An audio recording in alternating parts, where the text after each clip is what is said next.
The greatest power you possess is your ability to choose. Join Lowe's Moore as he reveals how you can begin to maximize that power by exploring yourself on the deepest levels and committing to making lasting and positive changes. Get ready to achieve breakthroughs that will lead to accelerated growth and transformation, because you are now tuned in to The Blueprint. Why the actions contradict the lamb. I'm fellowshipping when I'm with the fam. That's more relations, that's forming a fun.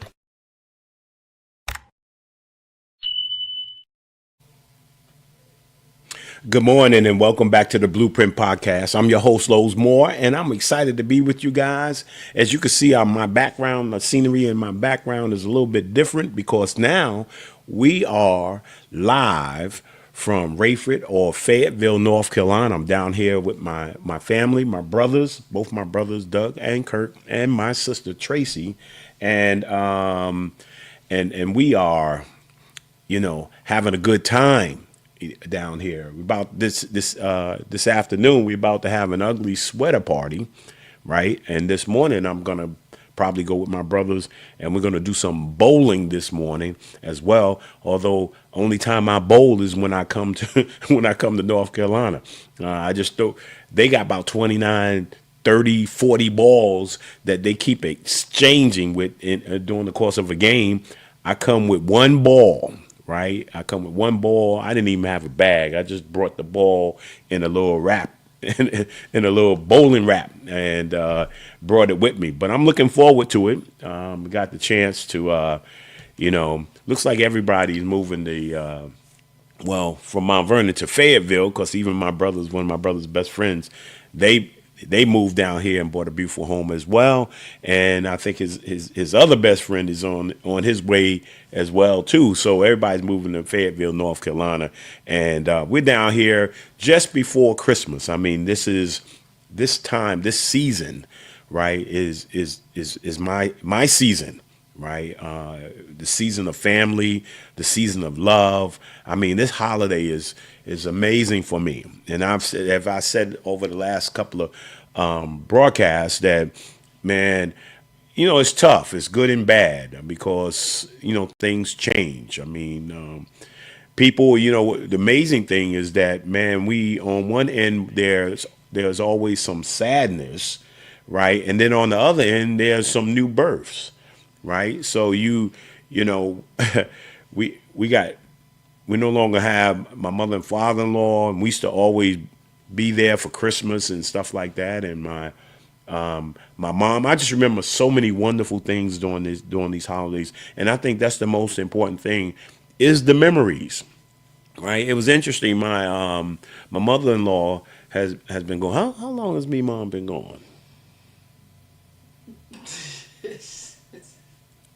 Since 2013. 2013. Now, this is the craziest thing. Now, my wife says to Lainey, right, during the course of time, hey, you know who that is on the wall? Because you got pictures of Mima on the wall. He said, that's Mima. And she kept saying that, over and over and over again. And she's like 1.5. Now she comes downstairs and she sees the picture downstairs and she said, that's Mima.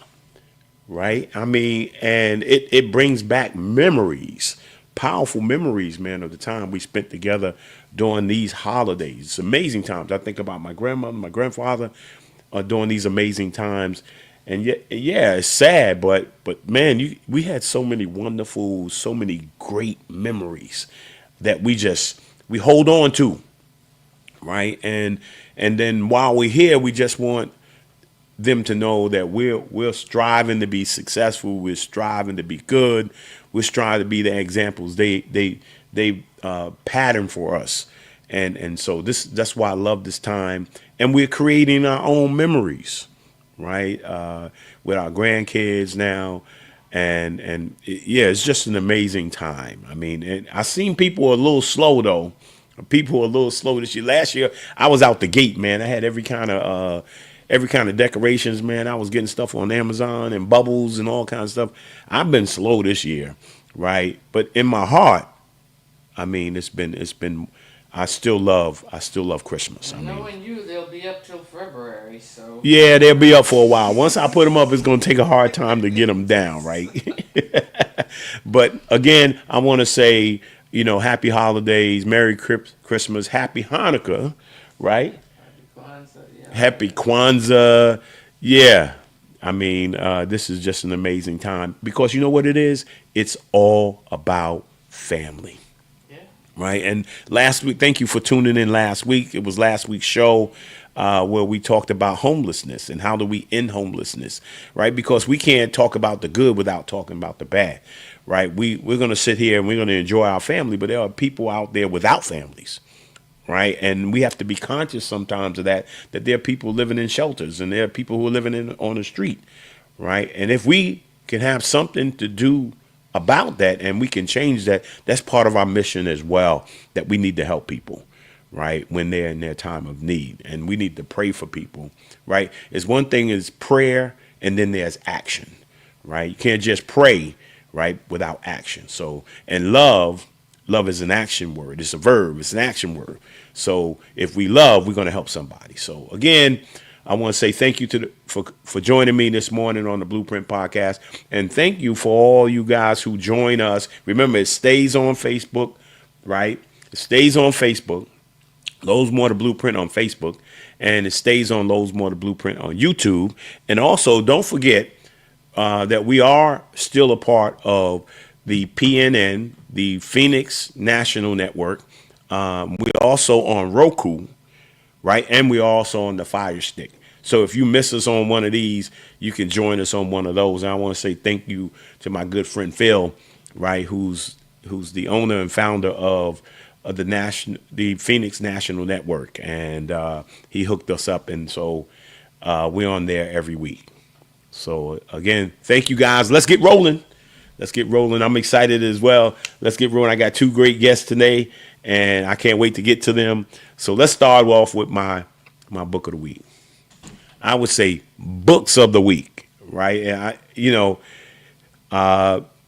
may he rest in peace. A good friend of mine, Pat Williams. I mean, he was associated with the NBA for a long time with the Philadelphia 76ers. Man, he was a GM. And then he went over when they opened up the new franchise, the Orlando Magic. He became the GM and president of the Orlando Magic. He passed, I think, a few years ago, but he was a writer, an amazing writer. I mean, if you haven't gotten a chance and you could get these books somewhere, I mean, he dives into how to be like Mike, all the attributes, all the patterns, all the habits of what made Michael Jordan great, right? I mean, it's a fascinating book. I mean, just an amazing book. And then he did How to Be Like Jesus. I mean, he did an incredible job with Michael, but he does an incredible job with Jesus.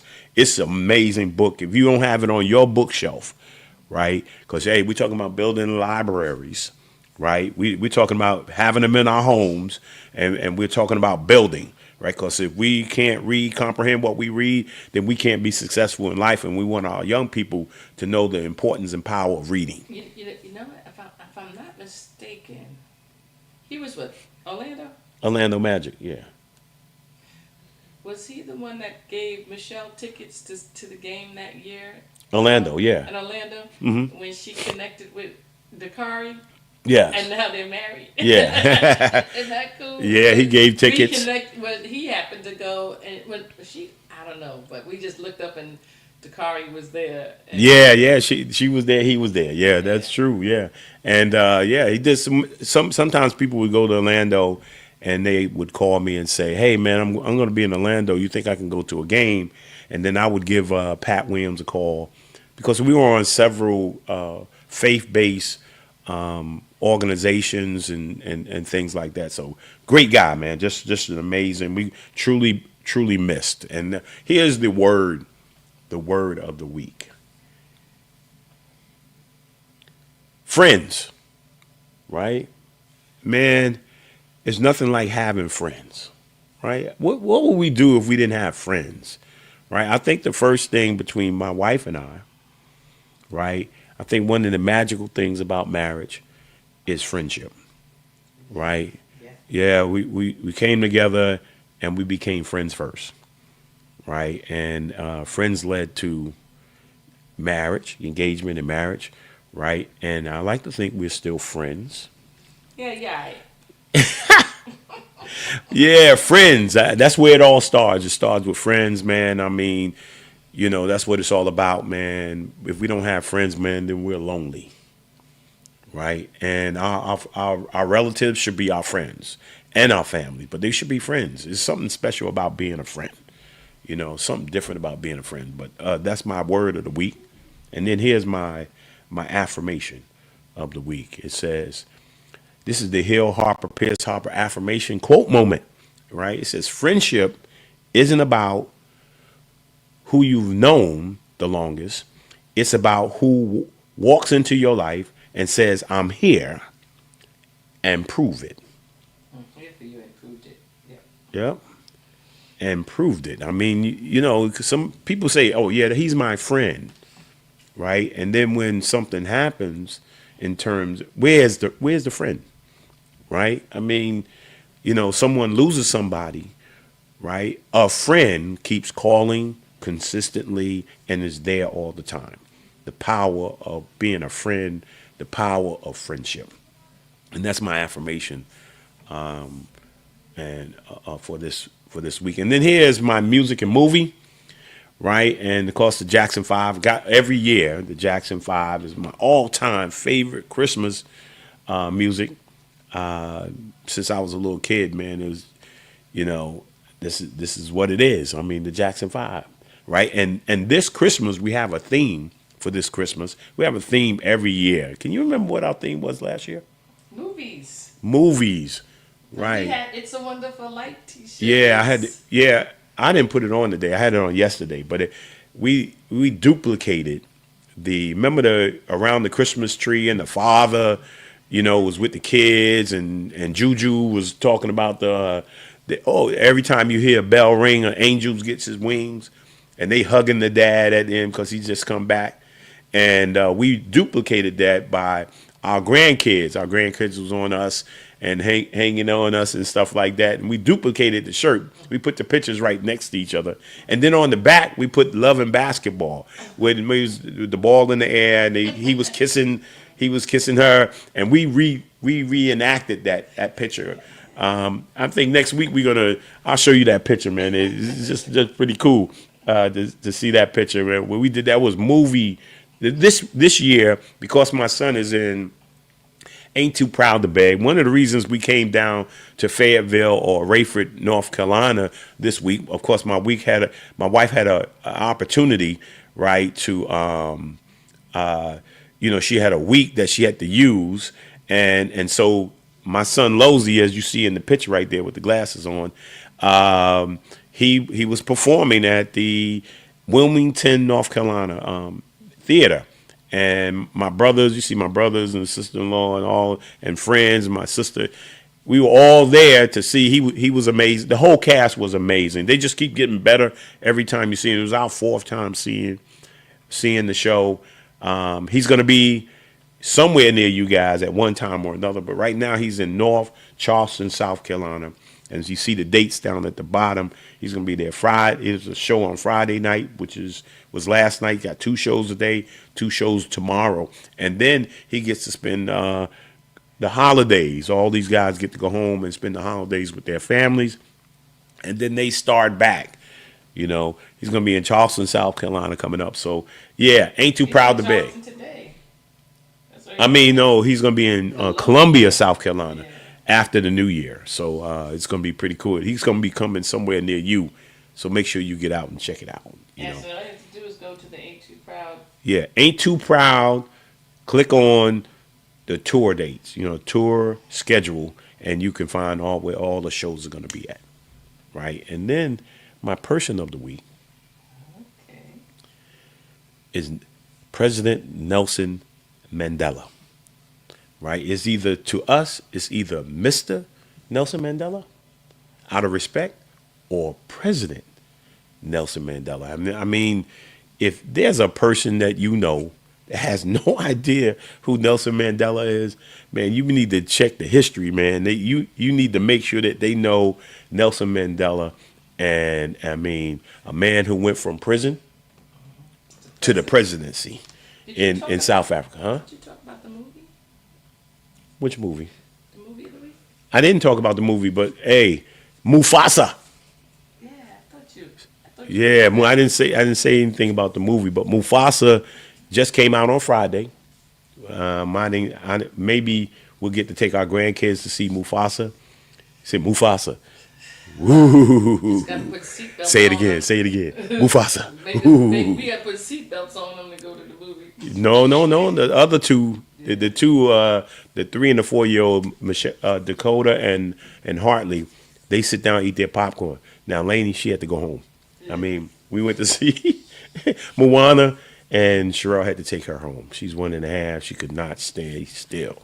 But she'll get there. She'll get there. We'll keep taking her. All right. So you go from Nelson Mandela to this. Look, happy anniversary. Happy 6th anniversary to Nelson and Robin, right? Today, happy anniversary, man. We're going to see you guys. Christmas is at our house, and they're going to be there with their children, right? It's going to be awesome, right? Happy anniversary. It's my niece. Yes. All right, let's see. I think we're done. We're going to show you this video, and then introduce my guest for this morning. This morning. Yes. Okay, let's see what we got.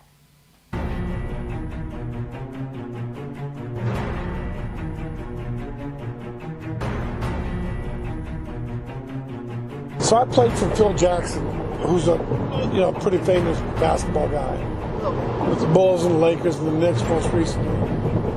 But Phil was my coach in what's called the CBA. CBA was actually an older league than the NBA. It was formed in the East, mostly in eastern Pennsylvania, and it was called the Eastern League.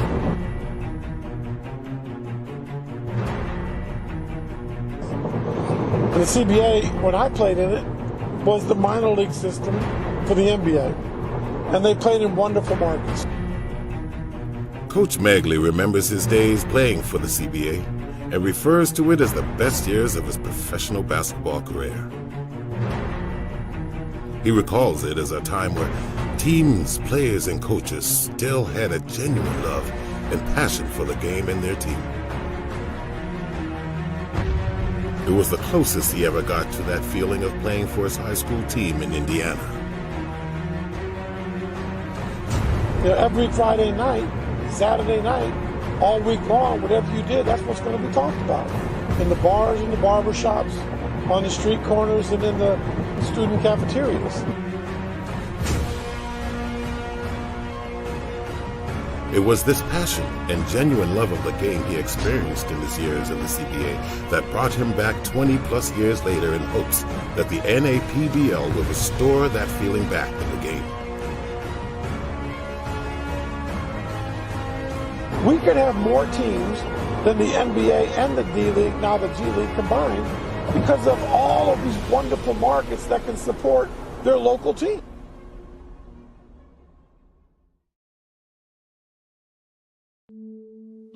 North America has the best basketball players in the world. And no one's going to argue that the United States players aren't the best players in the world. We dominate the Olympics, we dominate the NBA. So you've got all these amazing guys that I get to see play all summer long in these combine events that are capable of playing pro basketball, yet there's not been a product for them to play at home. Coach Meg's plan is that by creating this league, it will not only provide jobs, but will also provide something positive to their local communities by having players positively impact outside of the court.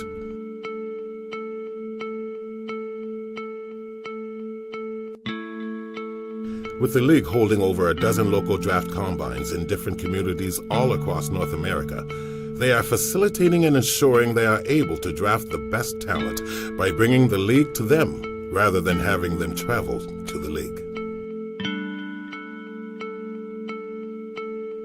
From Winnipeg, Manitoba, Canada, to South Bend, Indiana, to Dallas, Texas, to Raleigh, North Carolina. We're going to go to Seattle, Washington. From Seattle, Washington, we go to Sarasota, Florida. From Sarasota, Florida, we go to Rochester, New York. And we just bounce all around North America looking for guys and helping fulfill guys' dreams and helping give guys jobs. And we think this is something that truly is a win. It's a win for our kids that have worked hard and gone to school to continue chasing their dreams. It's a win for the people we get to minister to and impact in these schools. And it's a win for the communities because they get to watch. We think if those wins add up, quite frankly, from a business model, the valuation of our franchises will do the same.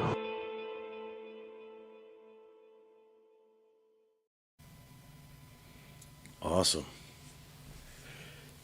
Let's welcome to the Blueprint Podcast, Evelyn and David Magley, wherever David is. David's traveling. He's driving at this particular time. I think it was his sister? Brother. His brother, is he 70? Sister-in-law. Sister-in-law is 70, and he's traveling to a very special day she's having today. So Evelyn is muted. Tell her to unmute. I think Evelyn is muted. No, She's unmuted now. But yeah, we got his wife Evelyn here, and of course she's the CEO of the basketball league. They talked a little bit about it in the video. Looks like David is trying to get back. Let me just say this real quick, and as David comes on, we're going to definitely talk about Evelyn, but we're going to talk about David wherever he is. I've never seen anybody with as much energy. And I got to talk about David and our meeting, because David and I were actually roommates for a little while with the Cleveland Cavaliers. And, well, where's David at? What's wrong with you, man? I don't know. I'm trying to get back on. We can hear you. We can hear you. We can't see you, but we can hear you. It might be better than not get to see me. I was thinking I might get to say something. He's not on. Right. Hey, and check this out. I mean, we were roommates. Me, David, and Evelyn was roommates in the Albany Patroons in a hotel. I think it was the Quality Inn, and it was, I guess it was some kind of suite they call that thing, but it was 2 bedrooms in it. It was a living room, dining room, kitchen, and it was 2 bedrooms. I was in one bedroom, they was in the other bedroom, and we were roommates, right? All of us. I think Evelyn might have been you might have been pregnant too. I was 8.5 months pregnant, and I almost didn't get to come and get on the plane because I was so far along. I mean, I was waddling a good waddle. Oh man, but I was with Cleveland, and I think I was my second year, and David was drafted. I think he was drafted that year, and David and I ended up roommates, right? And I'm thinking like, yo, this guy is wired. He's wired differently. I gotta tell you this quick story, right? So I think we're on a away game. So we go to we're in the away game, and during the away game this week, whatever that day or week was, they bring in the wrestling, professional wrestling, right? And so we going to meet the bus to go to the airport, me and David. So we walk in, David's got, and all these wrestlers are there. I guess they're getting ready to practice for the wrestling. I mean, these guys are enormous. I mean, they're huge, right? And David, he walks in, he's like, and I'm looking at David like, what is going on right now? He's like, and he's looking at the man. This ain't real. You know, this wrestling ain't real. You gotta be faking. You gotta be acting up there. You know, I'm like, oh shoot. Cause them guys are huge. They was massive, and they were looking crazy. You see, they start getting a crazy look in their eye. And I said, "Look, I ain't with him, man. I don't know what he talking about." So I started walking away, man. And they were looking at David like they wanted to snatch him and just bend him into a pretzel or something, man. I started thinking about, man. Remember Richard Pryor? We bad, we bad. Remember that? I'm like, man, David about to get killed up in here, and I ain't gonna be with him, because them dudes they took that personal, right? They took that personal when he said it was fake. They took that to like, man, I'm getting out of here. I'm going straight to the locker room, leave David out here by himself. And then when David seen their faces change, right? He said, "Oh, I'm just joking. I'm just joking, man. I'm just joking." Oh man, welcome you guys. Dave, are you on mute or we can't hear you? He's on mute. No, he's actually not on mute. So what happens is Yeah, yeah, he was one on. one There of he them is is. the sound and the other one is the video. Can you hear us, David? I can hear you fine. Can you hear me? Yes. Yeah, we hear you. Yeah. So yeah, we trying to figure it out. But yeah, that's David, man. He has so much energy, Dave. I don't even know how he kept that energy up, man. All night, all Nothing's day. changed. Nothing's changed much. Nothing's changed. I was like, this guy ain't gonna go to sleep. He doesn't sleep. But we had Honestly, I got so much to be grateful for that I look at my life like, I was, my mother passed away when I was in high school, and I was a week after my 18th birthday, and I realized, my brother passed away at 57 years old, and he was my best friend at the time, obviously other than Evelyn. And I just know how short our time frame is. So for me, when I wake up every day, I want to get the most out of every day. I'm not going to let anything distract me. I'm going to bring good energy because it's the only way I know how to live. Because before you know it, we're done, and we waste so much time on things that really don't have that big of an impact to begin with. I mean, look at me. I didn't just get funny looking overnight. I've been funny looking my whole life. And I'm still married to that smoking hot Nubian princess. So first of all, how much game must I have? Bam. Number one. Number two, how blessed am I? Yes, me and Bagley. How blessed am I that I get to be with, this is, I didn't dream about playing in the NBA. I dreamt about when I was a little boy, all I wanted to be was married to a beautiful woman with two boys and two girls. I'm married to the most beautiful woman with two boys, two girls, and now eight on the way, nine grandbabies. I can't get more wealthy than I have. I don't have any money, but I got plenty of wealth because I've got everything I've ever dreamt of. And you know what, Lowe's, on top of that, we're relevant in our 60s. We have a reason to wake up. What I love about you and Trees is you still have a purpose. You're not just saying, send my retirement check to the third palm tree from the left. I'm gonna go play pickleball the rest of my life. You're still impacting lives. You're still doing yeah. things that have an impact. And with purpose comes relevancy, and we get something to do. So, I look at it, I'm like, how can I not have great energy? Because look at the life I've been given. Yeah, I'm telling you, just seeing you today, my energy just picked up. Evelyn, I wear her out. Sometimes she's like, baby, enough. I need a break. Oh man. So yeah, let's talk quickly because you're just talking a little bit about family, man. One of the themes of the blueprint is the importance of family, the importance of faith, and the importance of education. We think that those things are they go hand in hand. You can't have one without the other. So between the two of you, talk a little bit about growing up and how your parents and siblings set the stage for those three things. Well, I want to say thank you so much, Lowe's, for allowing us to be on.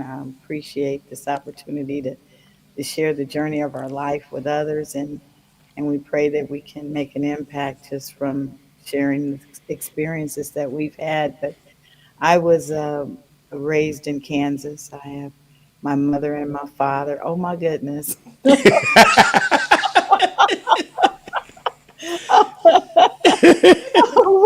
did you guys get all of them?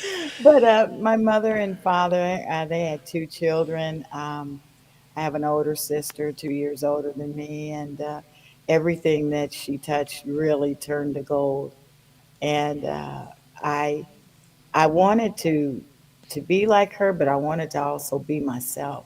She really set a standard that I wanted to live up to. And you know, when you have older siblings that are successful, she was the first African American to go to president. She won president of Girls Nation. She was the first black teenage Kansas.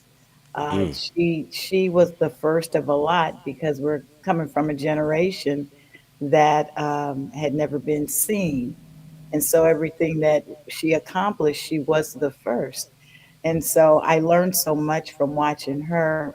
My father and my mother raised us in church. I went to St. Paul AME Zion Church, and I played the piano there. And from there, I got a love for music and ended up playing the violin. Played with the also with the God, what was it called? It was the Kansas City Junior Youth Symphony. I played with it. Oh yeah. Then I advanced and decided I was going to go to college, go to the University of Kansas. I have 2 degrees, one in music ed and one in music therapy. And while attending school there and working on completing school, I met this young man on a blind date. He says a color blind date, but boom. And Holy David. I can just say that when I met him, I knew I met my soulmate. And you're talking about friends forever. Um, he's the love of my life, and he was my friend. And from there, our relationship developed. You all did your research, telling you. And we were married and have 4 children, two boys and 2 girls, and now 8 grandbabies with the ninth on the way. So that's a quick overview of my life, and the impact that my parents made was that they were married for 73 years. Wow. And Wow. I love yeah, that. my father just passed in September 23, and they just set an example that no matter what, they were going to stay together. They made a commitment, and they wanted us to have that, a family. And I get kind of emotional. Sorry, I wasn't expecting that. I'm sorry. That's all Um, right. I Okay, get so let it. me tell you my side. my father. No, I'm I gonna was finish, and then you can talk. You're not gonna let me talk after this. But my father always had wanted to have a son, and he ended up with these 2 girls. And when I was born, I had a my umbilical cord was around my neck, and they didn't think they could get me to breathe. And after that, you know, they were like, "That's it. You know, we're not gonna try this again." So my dad always had wanted to have this son, and I ended up being like a daddy's girl because I hung out with him, and um, I was the son he never had. So I was the one that he was throwing the ball to. I could throw further than any guy on our block or the school. I could run faster. You sound I like trees. Oh, I'm telling you, I gave a lot of guys. I beat up a lot of guys because I wouldn't take it. I mean, physically beat them up, and uh, I uh, I was tough, and my mentality was more, I guess, from like a guy's perspective of things because I really bonded with my dad, and I understood how guys thought, and so yeah, I think it when you look at it from that, and then you come to where we are right now. I see God's hand in all of it Wow. because I'm living in a man's world, the CEO of a professional men's basketball league, and I have to understand the culture. And I have to be able to apply what my father taught me in these situations when I'm dealing with all of these young men. And that's it. That's So, me. so my part is I grew up in Indiana with my parents and 4 kids and yada yada yada. That's me and the knuckleheads. My oldest brother was a better player than me. My brother Billy was a good player. My sister was the smart academician in the family. Um, and like I said, I grew up just wanting to be a basketball player. Yeah, there's my brothers and sister. Uh, but I met Evelyn on this blind date. Was on my recruiting trip to Kansas.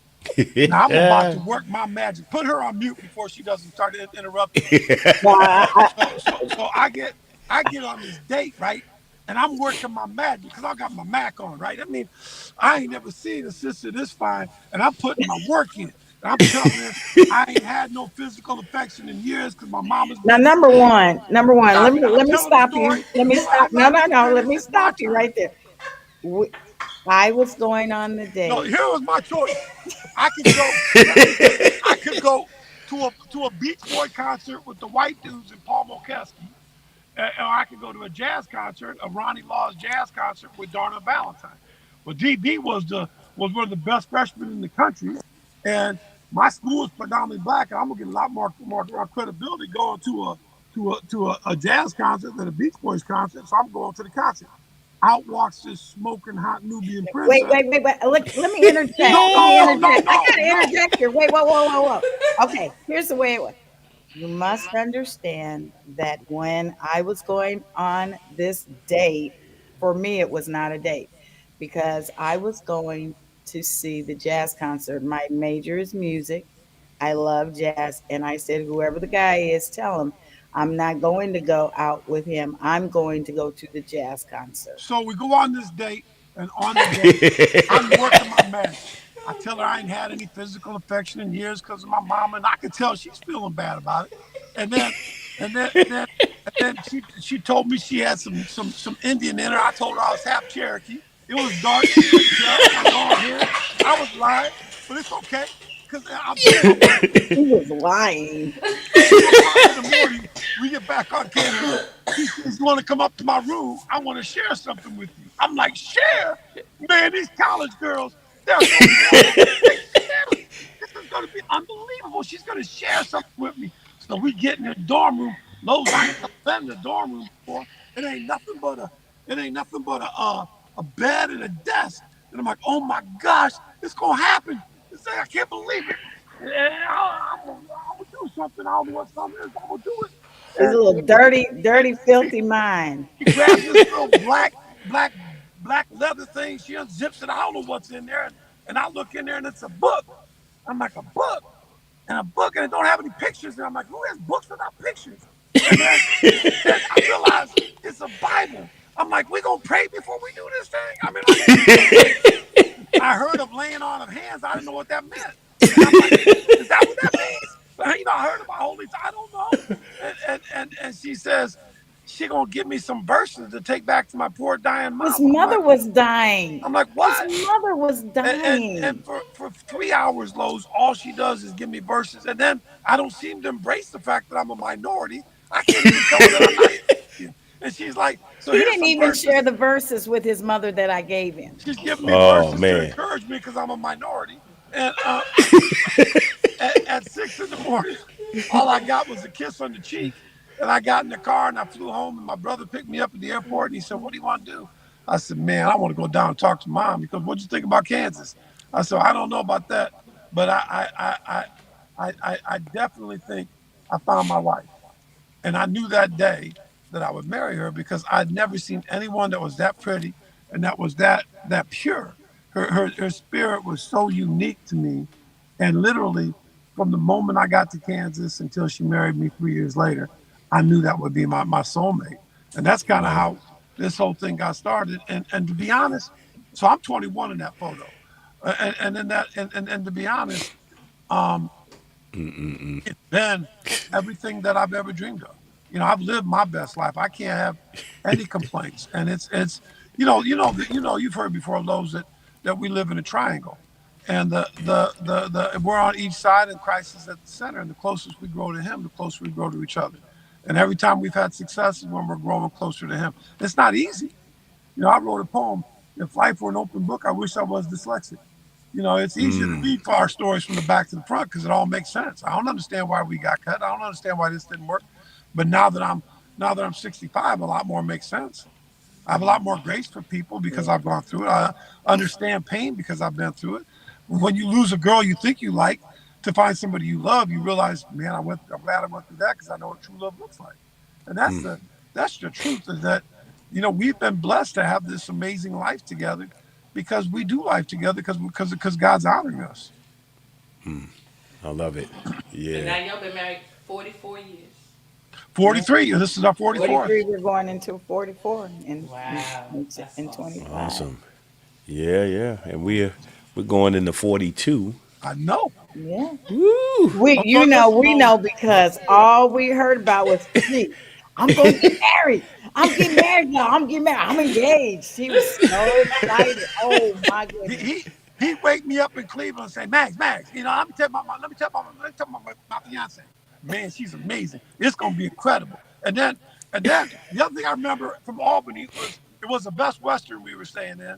And you said, come out and watch this. I said, let's watch basketball. He goes, no. My boy is on TV. He's gonna blow up. He's on this TV show called St. Elsewhere. Yeah. Like, He about to blow up. He said, my boy, this guy, he's from Mount Vernon. His name is Denzel Washington. We said, Den who? I'm like, man, Denzel. I said, Den who?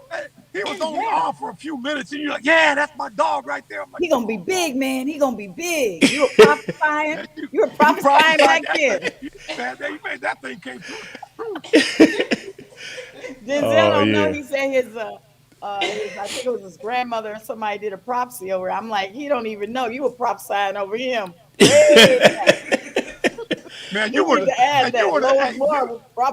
me to Mount Vernon. You were the chamber of the Mount Vernon Chamber of Commerce. You told me everything about Mount Vernon. And when Malcolm X was there for a little bit, where this was that, you told me everything. I remember like it was yesterday. Oh man, yeah, that was the a good McRae time. brothers, the Williams brothers, Denzel, all those guys, man. And then afterwards, I know how proud you were of Ben Gordon and all those guys that came through after you. Yeah, no, that was good times. Well, you got to shout out your hometown, especially when they doing good. That's what Denzel does now. If you walk up to Denzel and you say, "Yo, man, I'm from Mount Vernon," his wife goes, "Really? Please don't do that."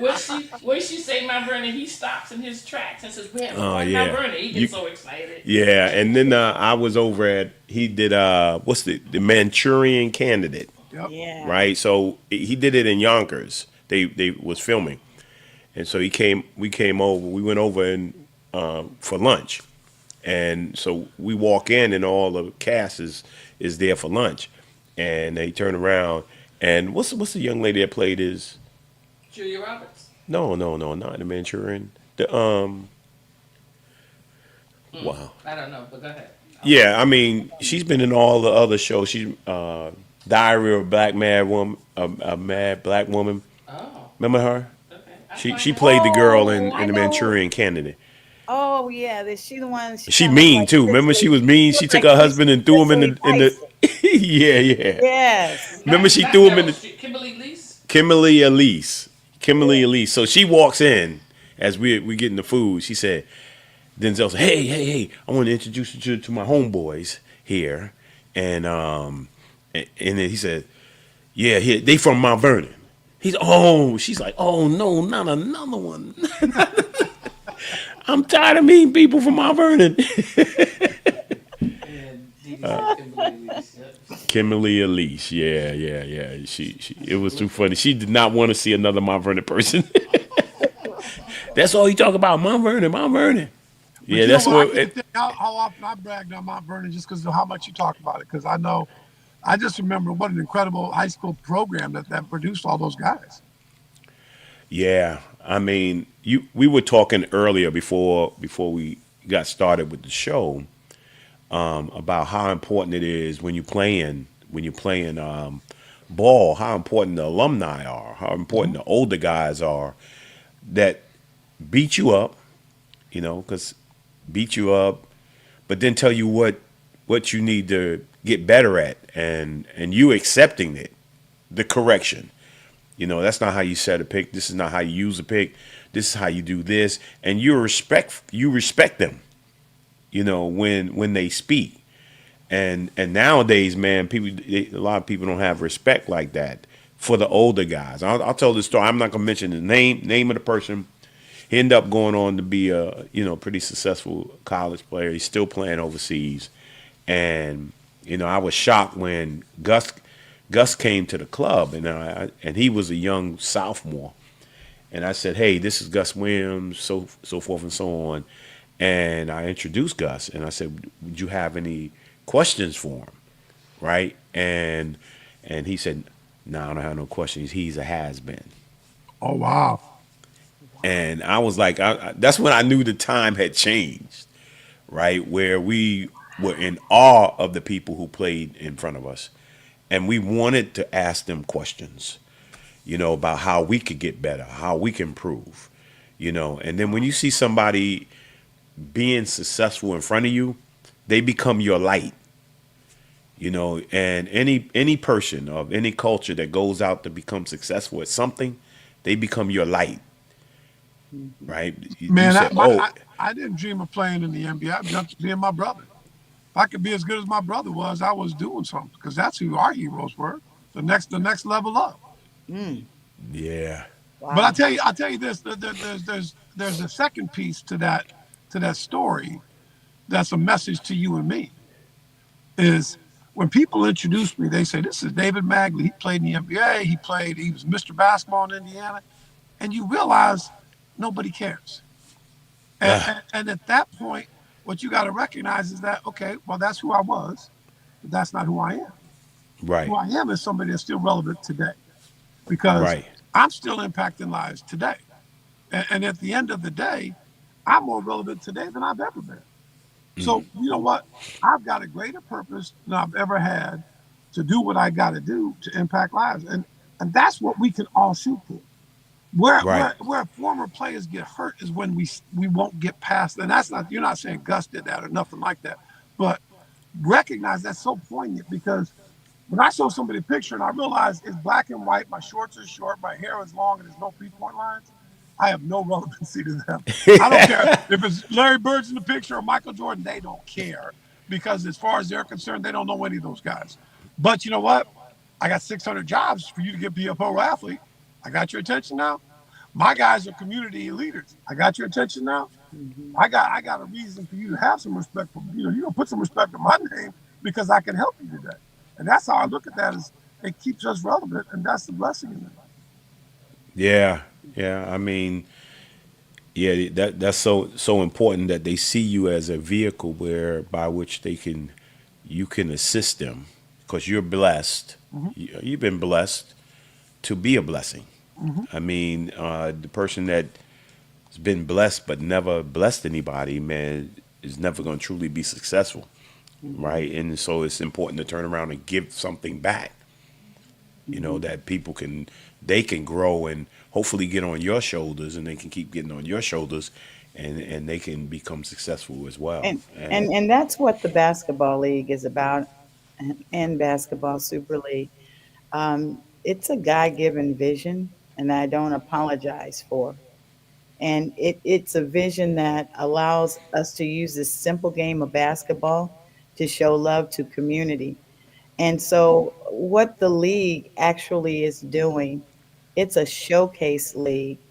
The basketball league is that allows these young men to be seen in over 145 countries. They can get their stats and they're displayed on a Genius Sports platform, which is the number one stats platform in the world, used by the NFL, NCAA, G League, white label for NBA. But this platform is for everyone. It's not just for basketball players, but for the dancers, for people that are statisticians, uh, referees, everyone that would like to have a professional platform that allows them to be able to go out and go above and beyond the basketball league.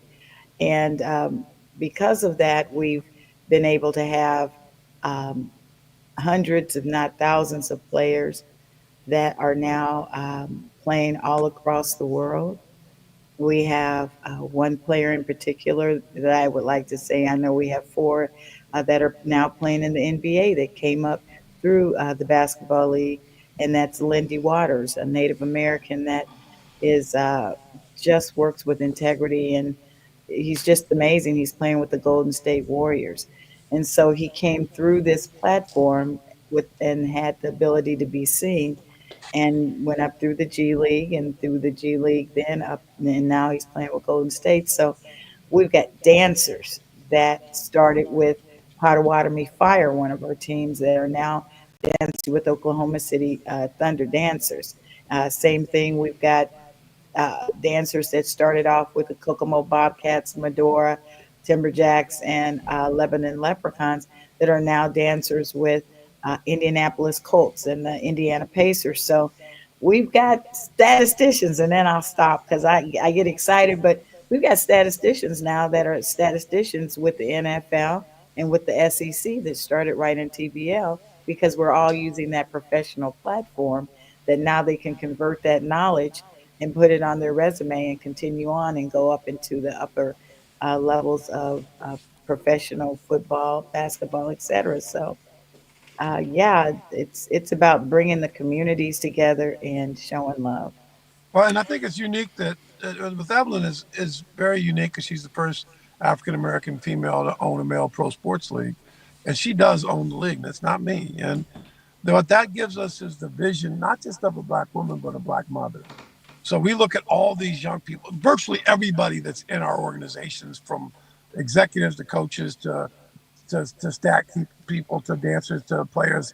They're all younger than us, so they're all like our children.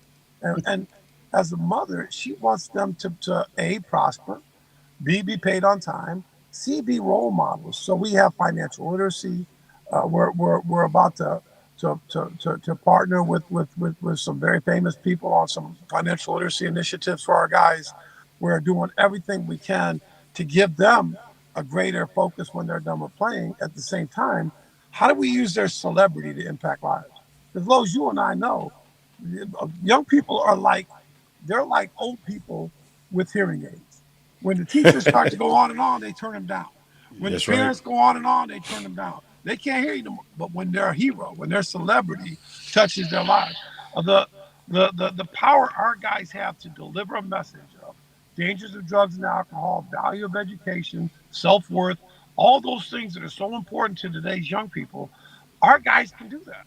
And if we do it well, they benefit because they grow as people and their NIL, their brand is better. And next thing you know, they're moving into the next. So our guys that are successful, listen, Lindy Waters is making it to the NBA with or without us. But the guys that go on to coach at a higher level, to become teachers, to own their own businesses, that are entrepreneurs, because they got something from what we give, shoot, that's invaluable. We may never even know our part of that, but we know we're helping them get where they're going. Hmm. Well, yeah, that's why I say like the blueprint. One of the reasons I called it the blueprint, because when I wrote my book, From the Boys and Girls Club to the NBA, Life on the Narrow Road, Denzel and his wife Pauletta, they did my forward for the book, and so I took the manuscript I took down to so that she could see it, and when we met with them, right? When we met with them, we ended up like, she said that, yeah, I read it, and it's like a blueprint. So we named the show The Blueprint, right? And then Denzel says, Lowe's is like a pebble in a pond, right? He's dropped it, he's dropped into the Boys and Girls Club, right? And you just don't know where the ripple effect ends, right? You don't know who he's actually impact. He said, when he spreads the gospel, the good news, And so when you look at what you guys are doing in terms of, I usually have my little basketball called a seed. I always say my show is like a pebble in the pond. You just don't know who's going to see it, where it's going to end up, who it's going to impact. We're just looking at the show today live, and we'll look at the numbers, but we don't look long term to see this show, what you guys are talking about, what you have shared, regarding family, regarding faith, regarding using what I call, and around the blueprint is what I call the 7 spheres of influence, right? So we have people come on the show who's in ministry in one or more sphere of influence, whether it be, everybody thinks that if we just get into the church and we could just stay in that sphere of influence. And there are people who call to that sphere of influence. But yet, not everybody in your church is just called to sing in the choir or be an usher or preach or prophesy. But our responsibility in the church is to equip people to go into a sphere, a gift that God has blessed you with. And you need to go in there and in business, in sports, right? Because I'm sure David and I, we always thought that, we were the seed going into the NBA. Whether it was high school, we were representing God, right? We're in college, we're representing God, and people have been blessed because we were there in that sphere of influence. And then we go to the NBA, it's the same thing, right? How many kids have we spoken to? How many families have we talked to, right? When they see us on television, they don't see Dave and Lowe's cursing people out, right? And you see after the game, we're not pushing kids away, right? And we don't count the amount of times, we can only do 82 games, and you go to 3 you only obligated to go to 3 community events, or to see, that's the thing. No, anytime somebody asks me to go to a gym to speak to somebody, that's my opportunity to minister, right? Well, So you also minister to the other players. So, when we played together in Cleveland, you were cut after leading the team in scoring and assist. And you were so classy about that. And I remember thinking, man, if I was leading this team in scoring and assist and I got cut, I would be so upset. And you were like, hey, it was hurtful, but you recognize it's a business. And you gathered yourself. You went on to play several more spots in the NBA. You won CBA championships. I mean, you didn't let it stop you. And as a younger player looking up to you, I'm like, okay, if I ever get cut, which that's never going to happen, I'll know what that's going to feel like. Only 4 months later, I get called into the office by Nasaki, and he goes, hey, listen, you're playing well. You really are a 6'8" guard. I was going to make you a power forward. You don't have to gain weight. You can be a guard. You're unique. I've never seen anything quite like you. I want to guarantee next year's contract. I'm like, praise God. And then the next thing he said was, but I need another small forward now. Now that we're going to make you a guard, I need you to go on the IR for 10 days. And I said, well, what does that mean? He goes, well, we're going to sign Larry Keenan, and we're going to put you on the injury reserve for 10. I said, but I'm not hurt. They said, just fake an injury. It's not a big deal. Well, everybody does it. That's how have your doctor sign an affidavit. We only keep 12 guys, but we're allowed to keep 3 injured guys. You know that because we had James Silas and Richard Washington and Bobby, guys that were always on the list that weren't hurt. And he goes, we're going to do that with you. And I said, but so if I do this, you're going to guarantee next year's contract. He said, yep. I said, so what is the profit of man to gain the whole world and lose his soul? And they said, son, you will do this or you will never play again. I said, wait a minute. So you were going to bribe me to do it first. Now you're going to threaten me to do it. And being the bold man of God that I am, I said, look, man, you don't have that kind of power. You got to do what you got to do. If my God wants me to play in the NBA again, my God's going to have me play in the NBA. And I took my stuff and I threw it And I grabbed all my shoes and put them in my bag because, they give us all them shoes. And I'm taking it home. And I get in my brand new car that only got 36 more payments to make. And I drive home to the apartment that I got to pay for at least another year on. I roll up my garage door. I walk in. Evelyn said, "You're sure here early." I said, "I got cut." That's the first time I I ever thought got he cut. was laughing. Lowe's. I thought he was laughing. And I was No, crying. no, he was laughing. I thought he was laughing. I said, David, what happened? He goes, they cut me. I'm looking like, where is it blood? And, I and, say, he said, they cut. and, and by the That's time I what got back Meemaw I'm to like, said. Kansas who Where's City, it? cut you? Who cut by the you? time I got back to Kansas City, Lowe's Cotton Pick And he Simmons. took me and he pulled, I never will forget, he came through our little kitchenette thing and pulled me to the floor and he just said, God, I thank you. I thank you, Lord. I thank you for this moment. I give all the glory to you. Come on. And Hallelujah. who would have even known? I mean, it But brought that, us but to that, our but knees, but but he was thanking God in but all I of had it. just seen you do the same thing 4 months earlier. So Right. when I got to Kansas City, Mhm. uh, Cotton Pick Simmons called me in and said, "Hey, come see me." I thought Scotty had called him and said, "Hey, man, he can play." So I've got a little bag together. Here comes my tryout. Here comes my 10 day. And he goes, "Hey, Nasaki called all the teams, told him you were the last one to practice, the first one to leave. You had a bad David attitude, was the and first one, did And community Lowe's, service, no one, all of no one that. outworked us. I mean, I ran with the guards because I wanted to chase you to try to get in shape. I mean, it was what it was. But at the end of the day, I look at that moment, and you know what? Misaki was right. I never played another minute in the NBA. Hmm. But Wow.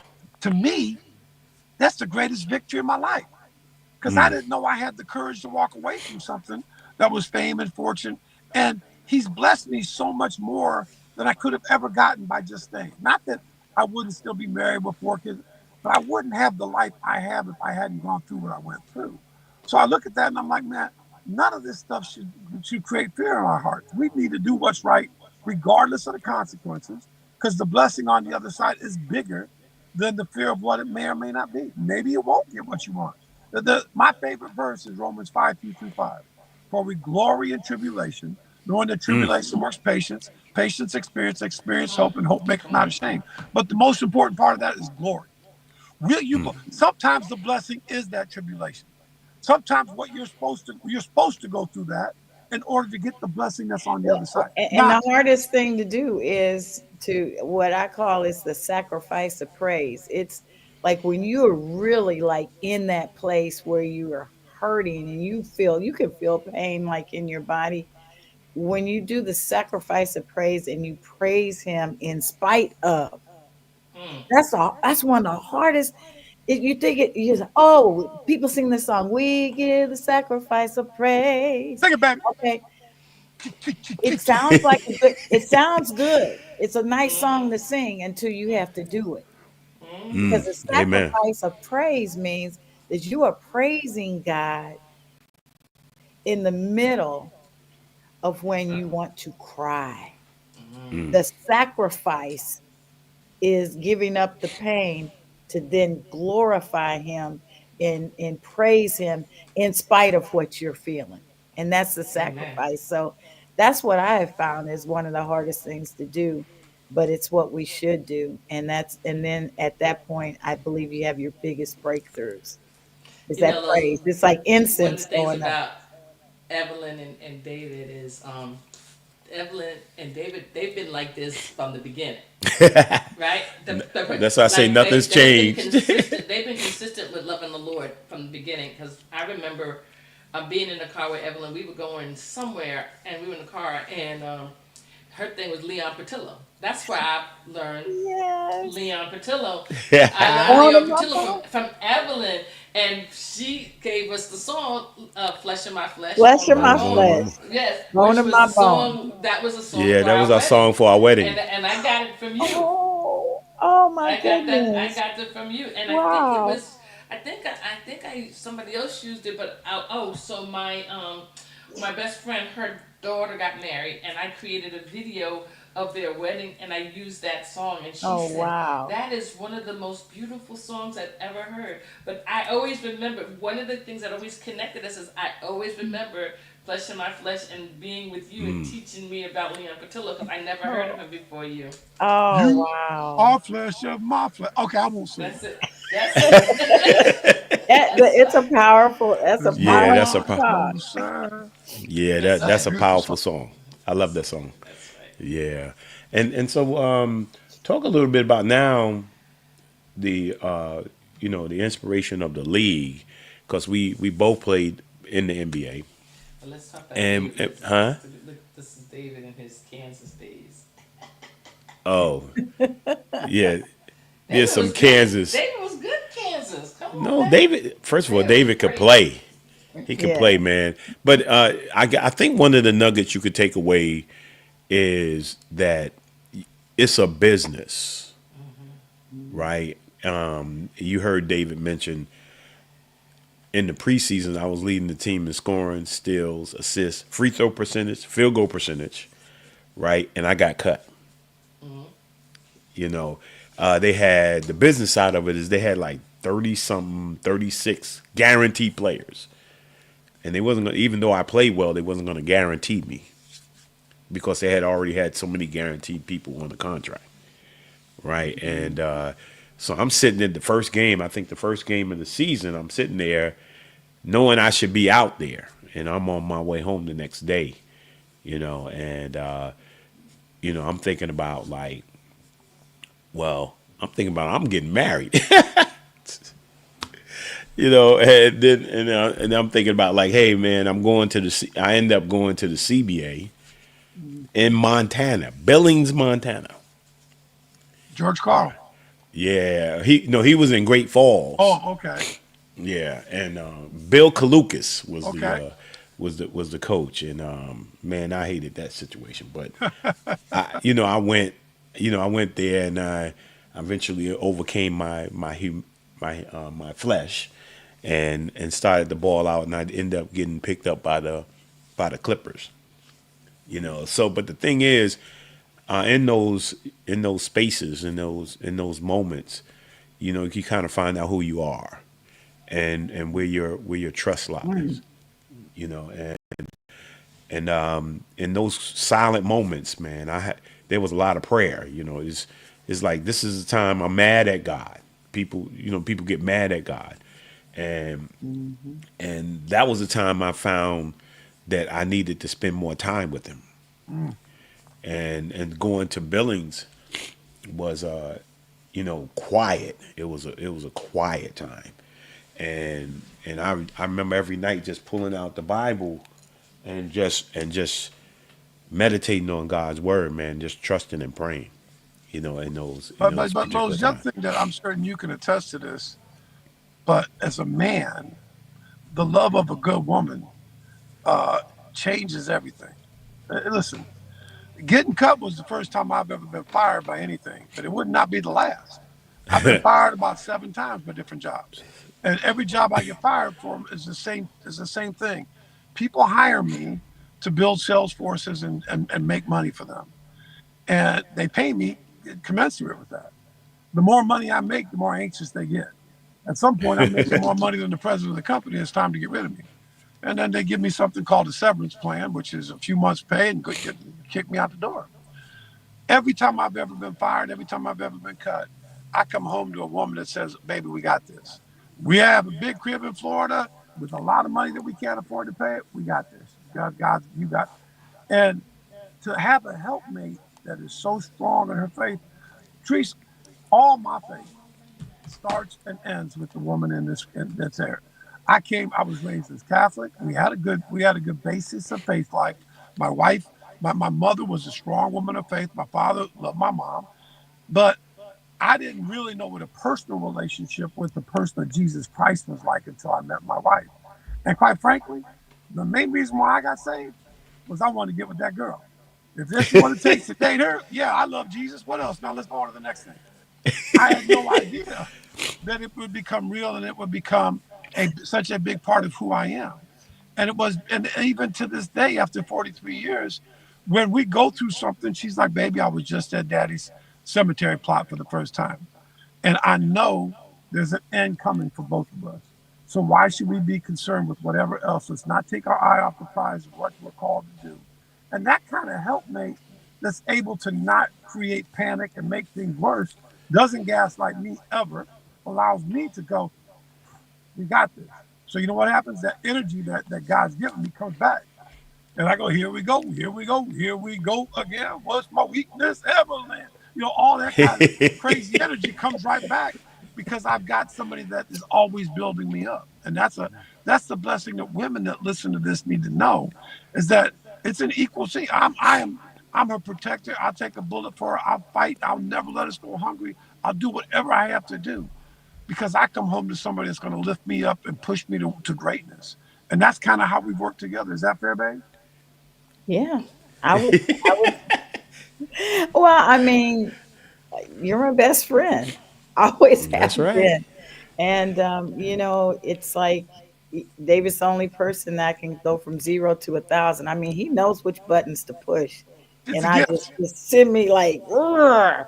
But I mean, I've got his back, he's got mine, and we're put together for purpose. And Yeah, I like that. understanding that, how does this happen? That you've got two different color containers. Whoa, wait a minute. Spirit. You No, ain't gonna no, try real. to. I mean, but You ain't, how does white how skin does in it this. happen I am that, not white. I am very light skinned in this. You need to stop that. but how did God brought us together for purpose? I just know that it's not. I can't even put it into words, but I knew and I know that when I met him, he is the one. That is my soulmate, my lover, my friend. He's everything. And so I know that God has placed us together for this time, Yes. Such a for time this as day this. and age that we're living in. Everybody knows our kids. That, Listen, everybody this needs is what y'all And, created. and, and, and Look what Trees, you it's look our what you created. but leave that It's up just there so not you you all know anymore. the You one. created this. yeah. But it's that he brought us together for purpose because Player, um, that Florida Gator. that's The that's a part of what that's a the part of. the second girl is the second leading scorer and rebounder in state high school history in Florida. Jessica played at Western Kentucky, right there. Yeah. Uh, the next oldest one, DJ, is 6'10", and he played at Western Kentucky and Tulsa. That's Jennifer was with Venus Williams when she was on the tour, and Richard, and then the youngest one, Daniel, played at a college in Kansas City called Park College, the youngest one there.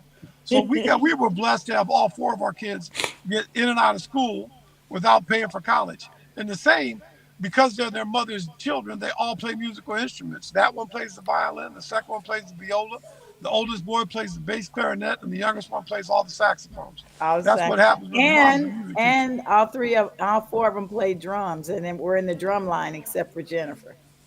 Oh, nice. So And that's to show you the kind of craziness when we get them all together. It's a lot of fun.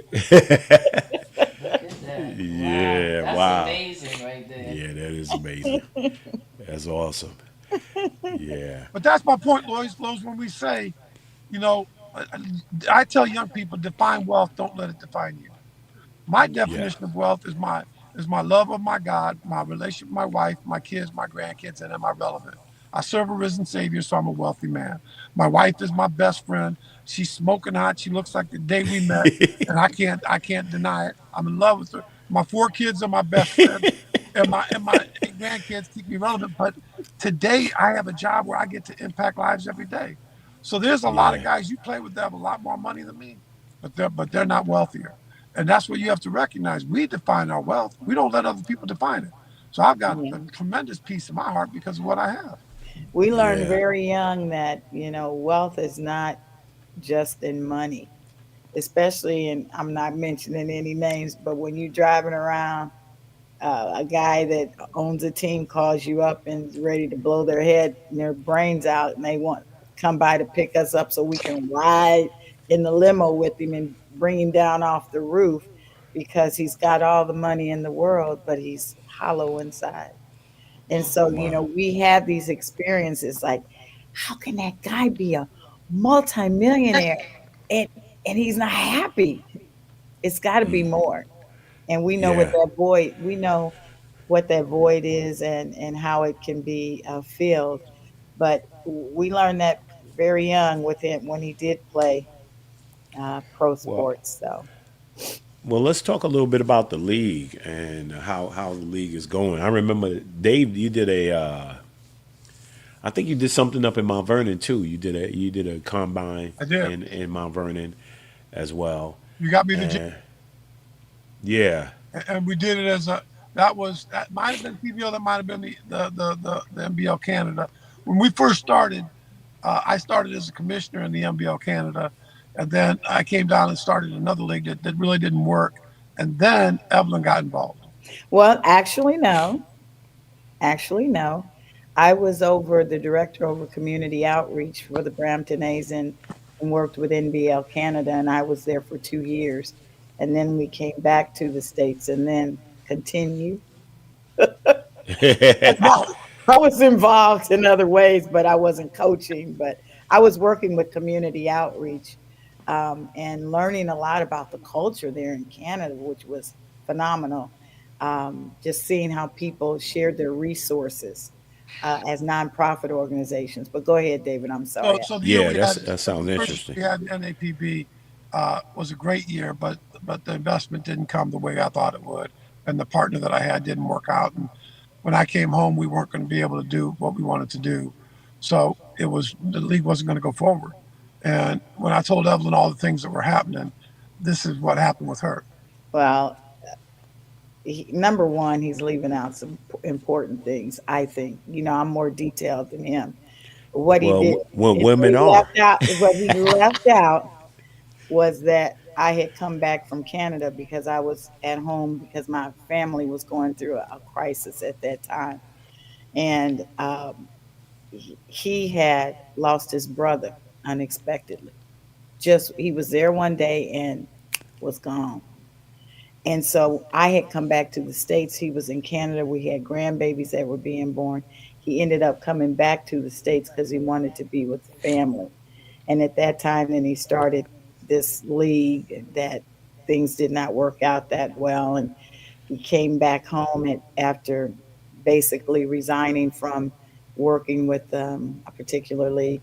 And I saw his brokenness. He was completely broken. He was starting to gain weight because his brother had died. He was eating a lot of his pain. And And pain has calories. this is what 43 years later doesn't change, right? So he's so he's coming, he's coming home and he's telling me some things that had happened, and he's like, just wiped out, broken. So I went to the restroom to get out of the room because I was so upset over everything. It was just like, when you have chaos, just one thing after another, you feel like you're getting hit. You hit, you get back up, and then boom, something else hits you. Try to get. So I went in the bathroom to cry because I didn't want him to see me cry because I'm like, he doesn't need that burden. If he sees me crying, he's gonna lose it on top of that because now he's upset, I'm upset, he can't fix it, you know. So I'm on in the bathroom and I'm on the floor, literally on the floor, crying. Like just so much pain. Have you ever been there where you're hurting so bad you can feel it in your body? I mean, I was just broken. I was like, God, he's a good man. How could this happen? This is unbelievable. All these things that are going on. God, where are you? Where are you, God? What is going on? And I'm just crying and crying. And then I hear a still voice that says, why are you crying? And I was like, whoa, wait a minute. Why am I crying? I say, I believe in God. All this time, why am I on the floor crying? But do you trust me? Come on.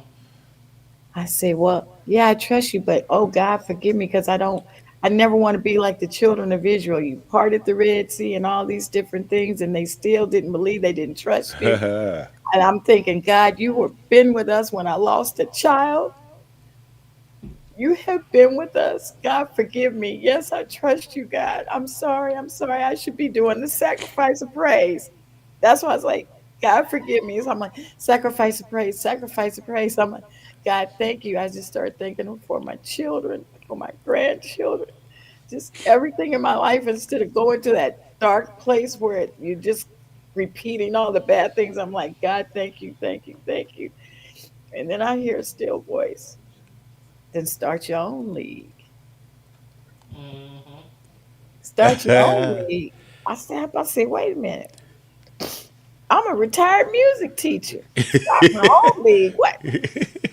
Start your own league. And then it was like, boom, like a download, like the wheels spinning on the colors are going around in a circle. It was like a download. It was like, it'll be a league that's based on love. It'll be a league that sees the young men as young men. And all these thoughts were coming in. I jumped up. I ran in the room. I was like, David, David, David. And he was asleep. And he sat up because he had the CPAP.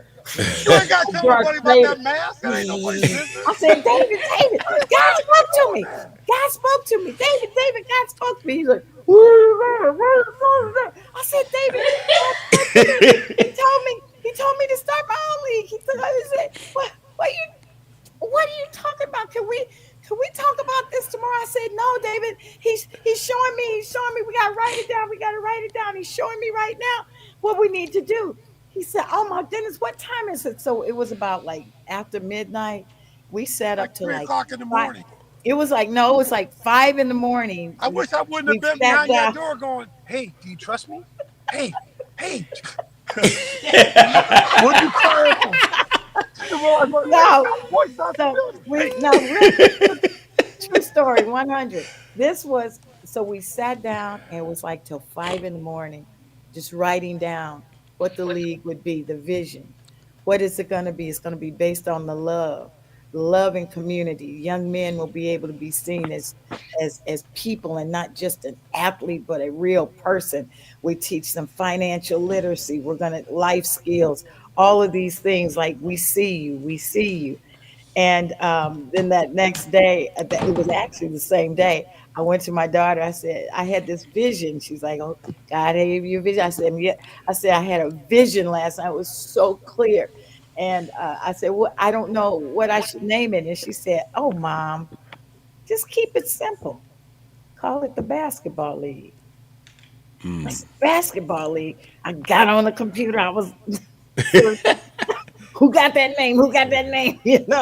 And I named it that. Went started that same day.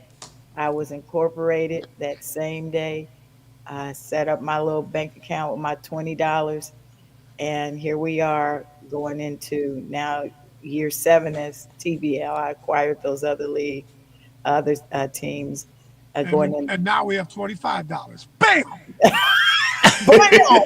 That just Now we happened. got $45. No, Killing it. no, We are killing it. yeah, no, but now I can see the hand of God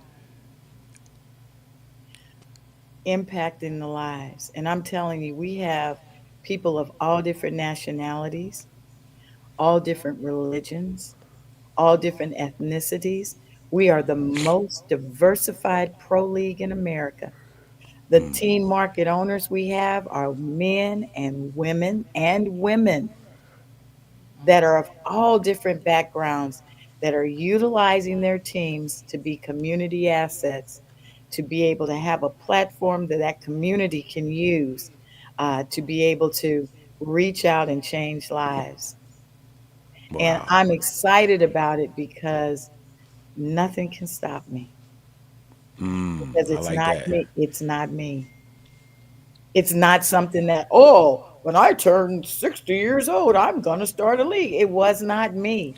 It really is a God given vision. I don't know how many doors more will be open. I don't know how large it will be, but it is something that is, Show some notes. for me, is sent from on high. So I don't know where it's going to go, how it's going to be, where it ends. It's a God given vision, and we're just moving forward. There's some really cool things and partnerships that are coming up that are going to completely impact lives in even a larger way, dealing with financial literacy, with being entrepreneurs, and some things that I can't announce right now, but we're working on that's going to be huge for the individuals But we do one that thing. have these You things. just showed a graphic. We do have an annual draft combine for Yeah. anyone that has not. There you go. That is looking to be a pro basketball player. These are paid pro positions that make anywhere from 500 to 5,000 a month for a chance to play all the way around the world. We have guys in the NBA, the G League. We have guys making 800 grand in China, all over the world, to come to Indianapolis, and they can just go to our website, thebasketballleague.net, and register. The spots fill up fast because we'll have 125 on Saturday and 125 on Sunday, and then we'll draft about And we 80 have a guys. draft. And when 80 guys get drafted, that means they're all invited to their training camps. And they have, a lot of times, some of those pictures you showed earlier of newcomers of the year and MVPs, those are draft picks. Our rookie Yeah. of the year last year was a draft pick. And we just have, we find a lot of talent. And the wonderful thing about a draft combine, Lowe's, is we take away the resume. We don't care where they're from. It's man on man. It's like how do we watch these guys compete? And if they bring it, I don't care if you played in college at all. If you got it like that, you got a chance. So we Hmm. want to be that opportunity. If you've made a mistake in life, we're okay with being a second chance league. We will do background checks because we're sending these young men into school. But unless you've harmed children, we're pretty good at helping you resurrect your future and help you go where you're going. So we're good with trying to help people live their dream out, and that's kind of what it's all about. Yeah, it's really about having a platform that allows the two things that players need. I know it's for everyone, and I've gone through that, but the two things that players need are their stats, and then they need video. Yeah, film.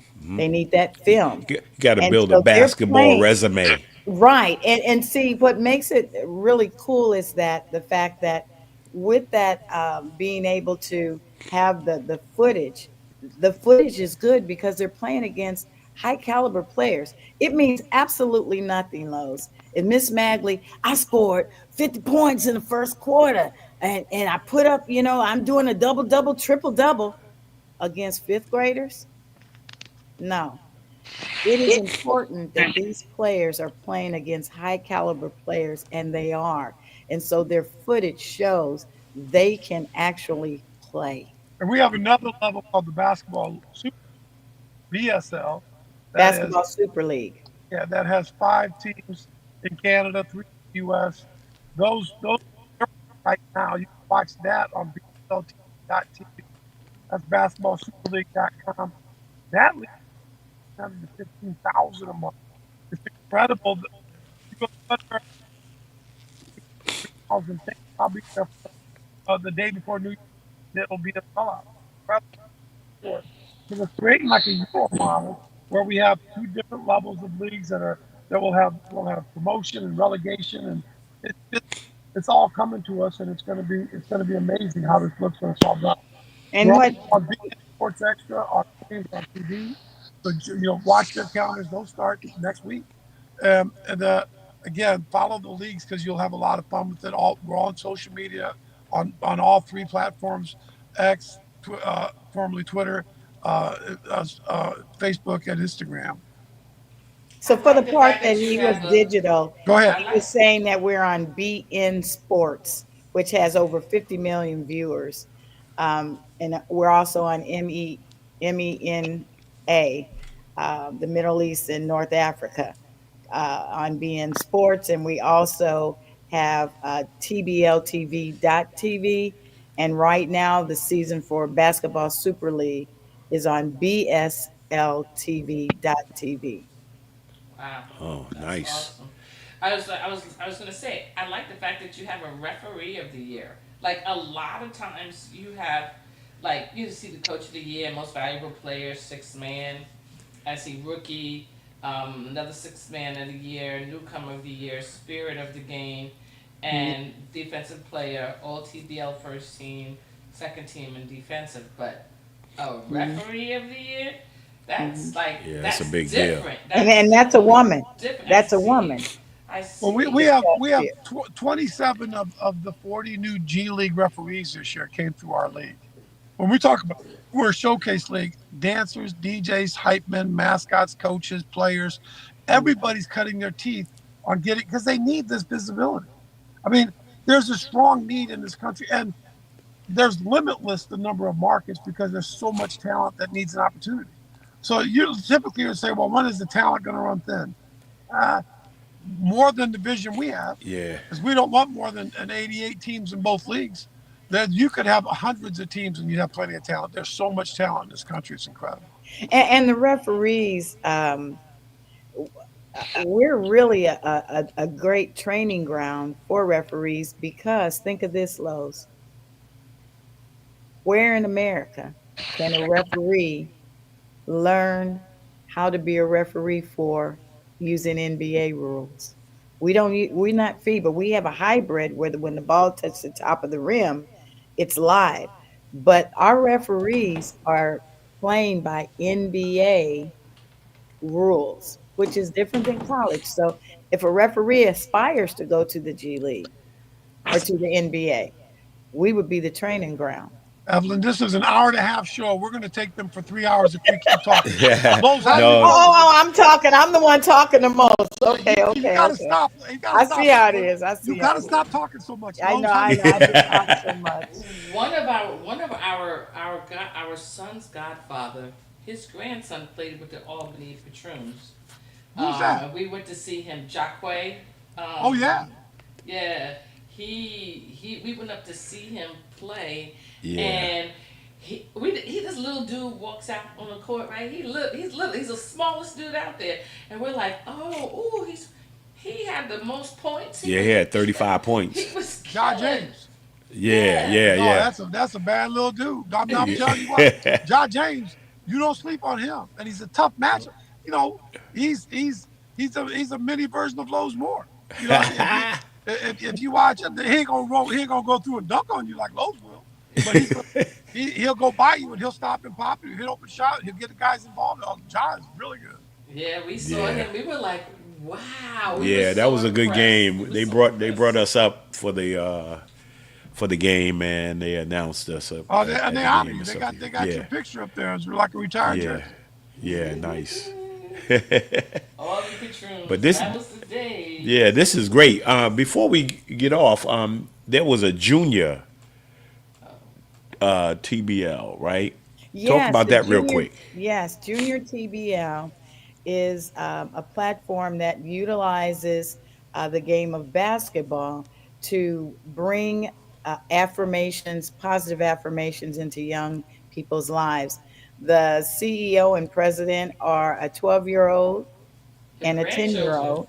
Your Uh, grandchildren. and it has nothing to do with actually playing the game of basketball. Junior TBL is an initiative that promotes life skills, education, financial literacy. And basketball, we're not trying to have teams. It's really events and activities to educate and build them off of the court. I feel that if we can put money, as people are nowadays, into training young people to know the rules on the court, to know how to set a pick, to know how to do all of their drills, to know and to learn a game, why can't we teach them how to do And we have business? an amazing new title sponsor called Opal Apples, Right. And which is so, sponsoring that initiative for us. yes. Opal Apples is one of the best apples in the world. It's out of Washington State, and it's a very unique apple that's really tasty and very nutritious for And kids. it doesn't brown. The apple does not Just brown. just won't brown. And it's a natural, nutritious, wonderful product, and they are supporting Junior TBL, and that's their title sponsor. And they also have the same values of health, wellness, and nutrition for young people, as does Junior TBL. Evelyn, but They're Patrice going to is be putting a revealing. They're she's going to putting a be thank you. She's they're putting a going thank you to on the bottom. That's like playing the songs at the award ceremony. Coming up, we thank you, which is their way of saying, get off, Evelyn. Stop talking. You're gonna get the hook. It's like the guy at the Apollo's gonna come out with the broom and take you off if you don't watch it. Stop talking so You much. at the Apollo. You gonna get the hook. We gonna get the hook, David. They getting the hook out. Just remember one thing. This here our show. We run it. We can be on as long as we want. When we first started doing this? They are. Yes, they are revealing a brand new junior TBL ball that has the affirmations. I am a leader and innovator, and I do what is right. I like that. They have positive affirmations, and they go out to but, the young but, people. but I've got to go into the celebration of my sister-in-law, BJ, who just turned 70. And I love you all so much, Lozy. You know, the thing about it is, we were together 44 years ago, 43 years ago, and it's like we ain't seen each other like we just saw each other last week. That's right. A blessing. And your word for the day was friends. There couldn't have been a better word, because that's we awesome. consider you all great friends. Thank you. I love what you're doing, absolutely, and the lives that you are impacting, and the platform that you have created to be able to positively impact people. And that's Can I ask you a question before y'all go? When does the league officially start up again? So our basketball Super League started on November 15th of this year, and it will go all the way in until the end of March. April. The basketball, April. Okay, that's with playoffs. But basketball, the basketball league will start the very last weekend in February. Okay. And go all the way through until the end of June, and that includes the playoffs. So when is your All-Star weekend for the TBL? That would Easter weekend, and it's in Frederick, Maryland this year. Oh, Okay. with the Flying Cows. The Flying Cows, which if you don't follow any teams, if you follow the Flying Cows, you're gonna have a fun time because they do a great job. Well, every now and then, Lowe's and I, like when we do the one with the women's league, we actually do their their All-Star weekend, with their championship weekend. We do a live show. Where we that'd be great. Ooh. And so if you kind of keep us abreast of what's going on, we could come down, do a live show, interview your some of the players, the coaches, like different things like that. If we can figure out a way to make it work, that would be fabulous. We could do a live show. Amazing. On that. And we could put you on TBL TV. It goes out in I'm going to drop and let you guys finish. I love you. Love you, Dave. all right, Dave. So just keep us posted. Yeah, keep us posted. On and if we can make that work, we will make it work. We will definitely do that, and would and love thank to you. have you. Love to have you all. Yeah, and thank you very much for taking the time out. You know, Thank you. Tell Mom we said hello. It's so Yes, good I to will. see you as always. Great seeing you all too. Take care of all the grands and enjoy. Yeah, you too. All right. And happy holidays. Happy holidays. Happy holidays. Well, that's the end of the show. I want to say thank you to each and every one of you who support of the Blueprint Podcast each and every week. Man, I love you guys. God bless you. Have a wonderful and Merry Christmas and a Happy New Year. Although you will see me next Saturday morning. Ooh. Next Saturday morning, we're going to have a nutritionist. Hopefully we can secure the nutritionist as we go into a new year, right? We want to be healthier. We're always talking about New Year's resolutions, right? And we want to do this next year, right? So why not start off with our health? So I look forward to seeing you next week. God bless you. And I say each and every week, if God allows you to wake up tomorrow, make tomorrow your masterpiece. We really hope you enjoyed this episode of Lowe's More, the Blueprint Podcast. Stay connected and follow us at our website, www.lowesmore.com. That's LOWESMOORE.com. You can also join the discussion on Twitter at Lowe's More and on Facebook at Lowe's More Jr. As always, thank you for pushing your mindset towards a better reality. This concludes the most thought-provoking portion of your day. Don't forget to like and subscribe to this podcast to stay fully up to date with everything we're up to. Until next time, be kind to yourself and each other. With the kitchen is a joke, I ain't buying it like I'm broke. Insufficient funds for insignificant.